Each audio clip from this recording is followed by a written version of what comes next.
The quiet hum of the trade floor had changed, suddenly, unmistakably, violently. Countries seek other export markets, that's going to reduce the Prices were surging, supply chains bending, and expectations fracturing. And in the eye of this storm stood a man known for his fiery resolve, his audacious declarations, Donald J. Trump. But even he, formidable and commanding, was encountering something unexpected. Panic? It began with a ripple that grew into a tidal wave. Steel and lumber costs climbed. Energy bills startled business owners. Consumer prices, merciless and unrelenting, climbed higher than forecasts dared predict. Families felt the pinch. Small business owners gripped the edges of their chairs, breath shallow, eyes darting from monthly rent to grocery price tags. Somewhere in a gleaming boardroom, on a day televised nationwide, the magnitude of the moment settled. A surge of figures flashing red. 15% more. 1720. The numbers didn't obey what was normal, and somewhere in that equation, shock spread. Trump felt it. In public, he tried to mask vulnerability with indignation. Snarled headlines, inflation, worst in decade, slam-bang speeches, decried policies, blamed opponents, scapegoated. We will tame this, he thundered, fists clenched, voice echoing with the kind of defiance that had powered his rallies. But behind the bravado, cracks appeared. Advisors whispered, polling numbers sagged. Confidence swallowed itself as headlines demanded answers.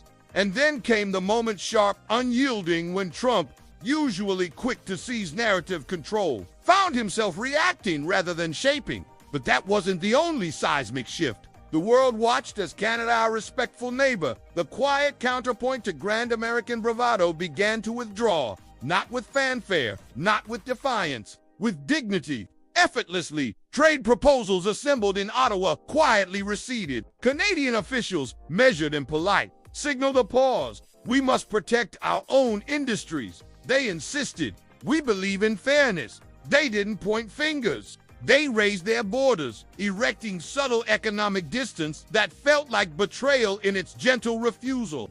In that moment, the very ground beneath Trump's rhetoric shifted. He had spent years railing against global deals that didn't favor America. Yet, when a respectful partner stepped back, the vacuum of alliance revealed itself.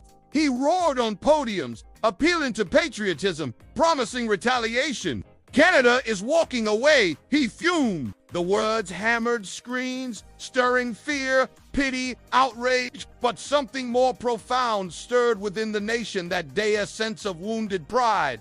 On the streets, the response was not uniform. In Rust Belt towns where factories had once hummed with confidence, workers watched the numbers with wide eyes and furrowed brows. One steel worker, calloused hands folded across his chest, muttered, "Prices are killing us, and now they're walking away." Mothers compared grocery totals online. They swapped stories of rising costs and shrinking budgets. In these moments, people tasted anxiety and suffused it with courage. In kitchens, in living rooms, everyday Americans resolved to withstand the blow, to hold on to dignity when justice felt distant. And so the narrative stretched. Trump scrambling to contain a public crisis. Canada diplomatically distancing. Americans caught in between, hearts heavy but unbroken. The story demanded more than outrage. It demanded trust and perseverance. In homes from Maine to Montana, people reminded themselves adversity has a shadow, but it also reveals the human flame. The price hikes were unsparing. Yes, the withdrawal of a long-standing ally hurt. Yet, in that hurt, in that challenge, something stirring took root.